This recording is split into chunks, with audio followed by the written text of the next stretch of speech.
جو کچھ حاصل کیا ہے میں اس سے خوش ہوں، لیکن اب میں اس سے بھی اونچا مقام حاصل کرنا چاہتی ہوں۔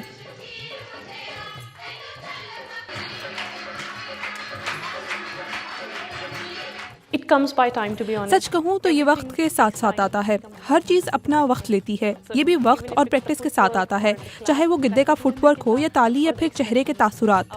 میں انڈیا میں پیدا ہوئی اور میرے خیال میں اس ثقافت میں رہ کر یہ خود بخود آپ کے خون کا حصہ بن جاتا ہے۔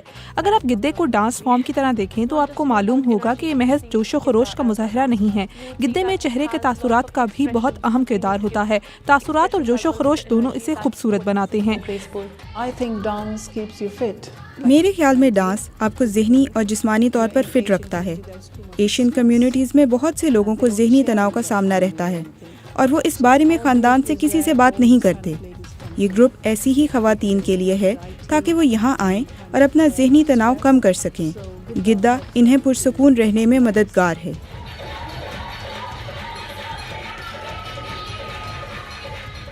میرے خیال میں ہم ثقافتی روایات سے دور جاتے جا رہے ہیں اور انہیں زندہ رکھنے کے لیے ہر کسی کو اپنا کردار ادا کرنا پڑے گا۔ جو بھی نوجوان لڑکیاں گدے گروپ میں شامل ہو رہی ہیں وہ اپنی ثقافت کے مزید قریب ہو رہی ہیں اور اسے قائم رکھنے کی کوشش کر رہی ہیں۔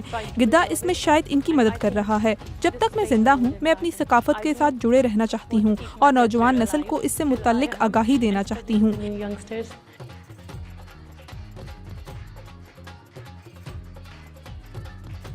اس مقابلے حسن میں خوبصورتی کے ساتھ ساتھ ثقافتی روایات شامل تھیں۔ اپنی ثقافت کے بارے میں آگاہی اور خوبصورتی کی بنا پر ہمیں جج کیا گیا۔ تقریباً 15 یا 16 لڑکیاں مقابلے کے لیے مس اور مسز کیٹیگری میں شارٹ لسٹ ہوئیں۔ مقابلے میں 3 راؤنڈز تھے جن کی بنیاد پر فیصلہ کیا گیا۔ سال 2023 میں مزید مقابلے منعقد ہوں گے۔ ہمیں کینیڈا میں بھی مقابلے کی دعوت دی گئی ہے اور ہم اس کی تیاری کر رہے ہیں۔ دیکھتے ہیں کیا ہوتا ہے۔ ہم اس مقابلے میں حصہ لیں گے، ہم اس کی تیاری کر رہے ہیں اور دیکھتے ہیں کہ اس کا کیا نتیجہ نکلتا ہے۔